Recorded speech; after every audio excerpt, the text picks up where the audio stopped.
Hi everyone, we're back again and we are going to go through chapter number 9 of Thornyhold by Mary Stewart.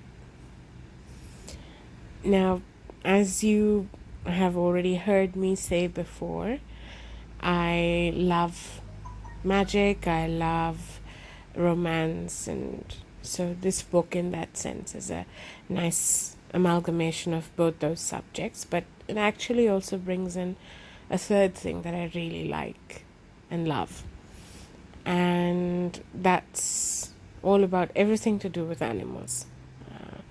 I think since I was a kid, I was very curious about them, loved kind of playing with them, and where I grew up there was ample opportunity to do so, whether birds or whether insects or animals. It was a small township with ample plots of nice lush green grass, and our township was surrounded by number of, I guess I wouldn't really call them full-flowing farms, but there were people who kept cows, people kept flocks of goats, and so on. And what they would do is in the morning they would come bring their cows and goats to our township to let them graze on the fields which had nice sweet grass with them. And so come the season for calves to be born and new kid goats to be born, I was ecstatic. I mean, you talk about open season, this was open season for me, because I would be on the lookout for little calves or little goats, and I would want to pet them and hold them, have such a fun time kind of running around with them. It was great. I have amazing memories and of course pictures to prove that also. My parents had bought me this, I remember from, I think a second-hand fair in London. There's a specific word for those, but I don't remember it now. But it was a lovely hard-backed big animal encyclopedia. I still remember the cover was kind of like a jungle green, and etched on it in faded golden letters was, I think, something like the animal encyclopedia of the world or something like that was written, and it was brilliant with lovely pictures inside it, lots of information, and I could while away my hours just looking through that encyclopedia, starting from my aardvark and anteaters at the beginning all the way to zebras at the end. But they really caught my attention if they were part of a storyline, because then it wasn't just information about them, but they would jump out and actually have personalities and things that you got to know about them. And from there developed my love for another whole set of books.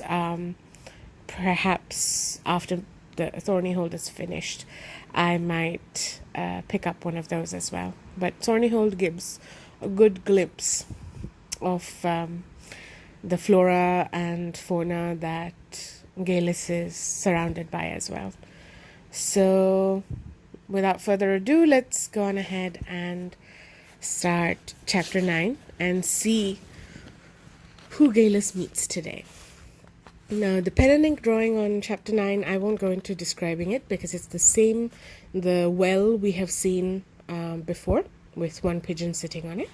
So with that, let's start the chapter. I've said that the house lay at the end of a branch of the driveway. Around it, the woodland had been cut back many years ago to make a clearing where the sun could get in and grass grow. The sunny enclave was shaped like a blunt wedge or better, a half-opened fan, with the house at its narrow point and the garden stretching down to the bank of a river, which here wound its way through the forest to form Thornyhold's southern boundary. The property open to the river was otherwise completely enclosed by its high hedges of thorn, backed by the crowding woods. At the widest part of the garden could be seen the curve of a wall that protected the vegetable plot, and opposite this, planted as if to preserve the symmetry of the place, stood a grove of fruit trees, in effect a miniature orchard. No fruit was visible, but the leaves of cherry and apple trees were already showing the red and golds of autumn. The garden must once have been carefully cultivated, but it was apparent that Cousin Geillis, through time, had adapted it to the kind of care she could give it. Now it consisted mainly of grass, not shaven lawn, but mossy turf kept short and pleasant to walk on, with a few trees and bushes islanded here and there, and to either side a wide flower border, backed with roses that climbed and fountained up the hedges. All that remained of the original plan was the broad, flagged walk that ran straight from the house, bisecting the lawn, to Belvedere at the river's edge. This was a paved half-moon, edged with a low balustrade, holding a pair of curved stone benches. Between these, a shallow flight of steps led down to the water, where just below the surface could be seen a row of stepping stones that would in summer, or at low water, be uncovered. On the opposite bank, willows trailed their hair in the shallows, and golden flakes of fallen leaves turned idly on the current before floating downstream. Coppices of hazel framed the entrance to an overgrown forest ride stretching up through the trees. There was a wrought iron grate set in the wall of the vegetable garden. I pushed it open and went through to find a smallish enclosure surrounded by a high old wall thickly covered with ivy and bristling with self-sown saplings of ash and rowan. The vegetable beds ran right around the perimeter under the wall and were already beginning to succumb to the autumn squalor of weeds and rotting haulms of cabbage and potato, but the center of the garden was still neat and was indeed something beyond my expectation. It had a medieval look, like the jeweled, out-of-perspective illuminations in a tale like The Romance of the Rose. Within the irregular circle of walls and vegetable plot, someone, a long time ago, had made a garden within a garden. At its center stood a well, ancient and canopied, and knee-deep in bushes of lavender and sage and lad's love. The broken paving that made a 10-foot ring round it was almost hidden by creeping plants, some of them in that sheltered spot still flowering, campanula and wild thyme, and the rose purple of sedum, with saxifrage and wild strawberry and late gentians. The plants of garden and woodland at home together, raying out from this carpeted pavement in regular sectors edged with clipped box, some 9 inches high, were the flower beds. Few flowers there, but the autumn sun falling warmly after yesterday's rain on leaves of green, of grey, of silver and rusty gold, sent up a cloud of scent which told me at once what sort of place this was. A herb garden, planned and planted as some Elizabethan gardener might have made it, in the days when herbs and spices were as essential in the kitchen as flour and salt. Between these sections ran narrow pathways. I walked up one of these to the wellhead. The coping, in spite of its harass of greenery, looked as if it had been pointed fairly recently and was safe. I approached cautiously and peered over the edge. Not very deep. I saw the flat gleam of water at about 6 feet, and certainly safe, A grill covered the shaft, a foot or so below the coping, and over the grill was stretched some small mesh wire netting. It had been put there the day after a foolish blackbird, deceived by the gleam of water, had perched on the grill to reach for a drink and had fallen through and drowned. It was like a flash, photograph taken on a grey day. For a split moment, everything was outlined with light. Then the lightning gone, the trees, sky, bushes and shrubs were normal once more. Like a dream that is recalled, still vivid, and moving in one's waking moments, but as one tries to remember further, it is gone, and further gone with every effort made. It was not even a dream, certainly not a memory, trivial in any case, not worth remembering. But I knew it was the truth. Even stranger than the flash of knowledge sent to me out of nowhere was my calm acceptance of it, because with it came a memory that was completely my own. The moment beside the pond, in the vicarage meadow, where my cousin Geillis first came to me. And with that, another moment beside the river Eden, and my cousin making me a promise, which at the time I had misunderstood. You and I will live there together, for as long as you need me, which won't be forever.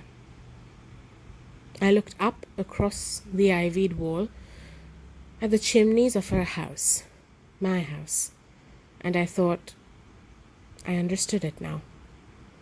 I let myself out of the herb garden and moved in a kind of dreamy contentment, started back up the flagged walk.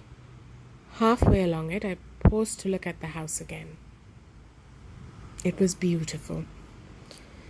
Even the prisoning hedges were beautiful, protective with their rusty thorns, their bastions of holly and juniper, and at the corners like towers their thick columns of yew. Yes, it was beautiful. Still floating and euphoric, I walked on.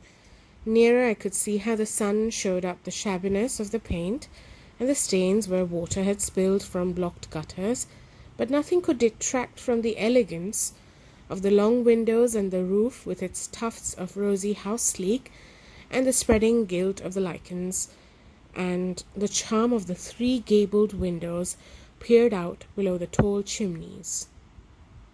I stopped short. Gabled windows. There had been none on the north side of the house, so I had not known till now that there must be a 3rd floor. Attics? So those nighttime sounds had come, not from the roof spaces, but from an attic, which I could see now, lay directly above my bedroom. Back now, myself on the ground level, I thought rapidly. My first thought was Hodge. Could he have been locked up there? With relief, I dismissed the idea. The window above my room was open. If a cat had been shut and starving there, since Cousin Geillis had left the house, he would have scrambled out somehow, down the roses and clematis that reached almost to the roof. Or he would be sitting outside on the attic sill making his troubles known. Not urgent, then. But I would certainly like to find the way up there as soon as possible. Since I had seen no sign of an attic stair, it was to be assumed that the way up lay through the locked still room. If I could not find the key to that room today, then I went into town to register for supplies and to do my shopping. I must call on Martin & Martin's agent there and ask about it. About Mrs. Trapp's pay too, and about getting the telephone put in. And the priority for all these plans was to find Cousin Geillis's bicycle and see if it was roadworthy. There was a tool shed near the side gate, and the bicycle was there. I wheeled it out into the daylight and examined it. It looked sound enough, but the tires were soft. It was years since I had been on a bicycle. Was it true, I wondered, that one never really forgot how to ride? At least I could practice on the driveway before I reached the main road. Any humiliating moments would, with luck, be private ones. There was no pump on the bicycle. I went back into the shed to look for it. There were the garden tools, spades, forks, rake, hoe, a scythe and sickle, and I was thankful to see a motor mower. Plant pots on the shelves, along with a stock of empty jam jars, an oil can, some tattered packs of bone meal and potash, and other garden preparations, sacks of peat and sand and charcoal, but no bicycle pump. It had to be somewhere. The porch, the old kitchen. It might take days to find it, and meanwhile, I was marooned. Now, I thought was a convenient moment for that flash to light my mind again. If I could remember a bird that had drowned itself under Cousin Geillis's eyes, surely I could remember where she had last put her bicycle pump. Where the hell would she put the bicycle pump? "Miss Geillis?" said a voice just behind me, in a kind of startled squeak. I spun around. It was a boy of perhaps 10 or 11 years old. He wore shorts and a tattered sweater and dirty sand shoes with holes in the toes. He had dark hair and eyes, and he was as thin as a garden rake. He was holding a fawn-coloured ferret in his arms. He hadn't much colour at the best of times, I guess, but now he was quite spectacularly white. His mouth was a round O of shock, and his eyes were twice too big for his face. The ferret, perceiving a lack of attention, gave a quick wriggle, which brought the boy back to his senses. "You're wearing her clothes." He spoke abruptly, almost accusingly, and it made things plain.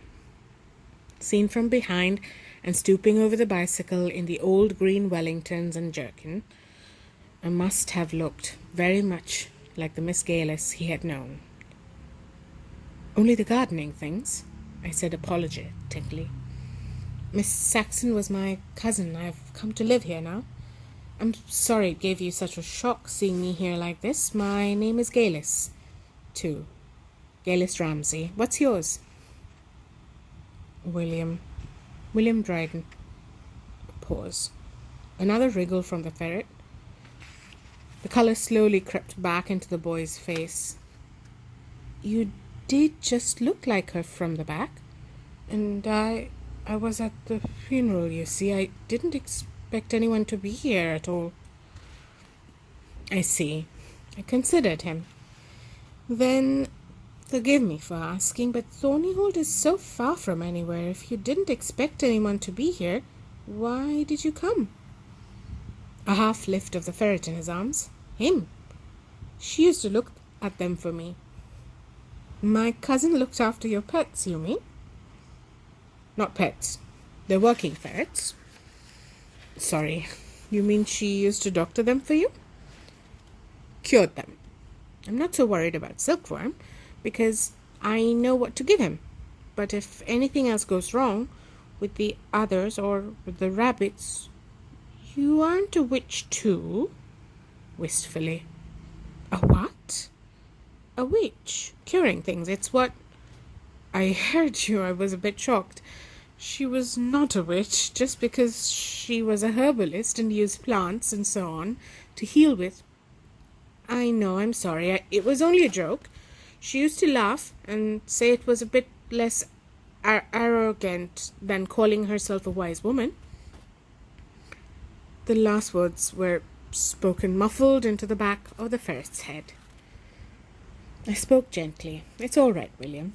I was joking too. Miss Saxon was certainly wise, and she did have a kind of magic. I've met it myself. I'm sorry if you miss her so much, and I do hope you'll still come and visit here whenever you like. But I'm afraid I'm neither wise nor magical myself.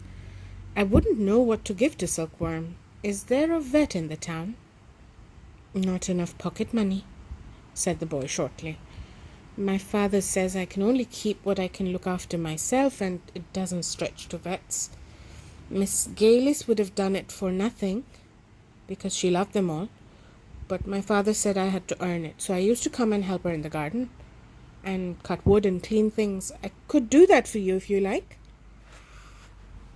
I'll probably be very glad for your help once I've found my way about. But I'll have to pay you in other ways, William. All I know about medicine is a kind of elementary first aid. But I do, he said eagerly.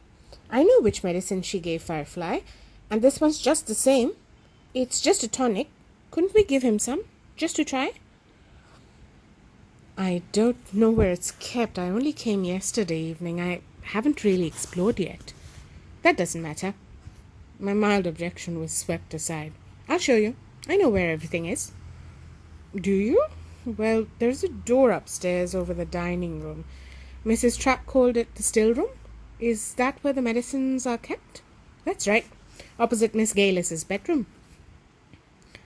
Then I'm afraid it's locked, and I don't know whether the key's on the house ring. I haven't had time to try yet, perhaps. Oh, she always kept that one locked, I expect, said William cheerfully. That it's chock full of poisons, but it's all right. The key's not with the others, but I know where she kept it. Do you indeed? And the back door key too? Or has Mrs. Trapp got that one? I don't think she has a key, but she'll know where it's kept. It's usually hanging on a nail under the jasmine beside the back door. I see, and you intended to go in. Otherwise you wouldn't have brought Silkworm over, since you didn't know I would be here. Did you really intend to go into the house, William? She would have let me, he added a little stiffly. I don't think she thought of me as a child. Of course I know where the keys are. She told me. I see. Well then, lead on. You can show me, and we'll see if we can find something for Silkworm. And there ends the short chapter, chapter 9.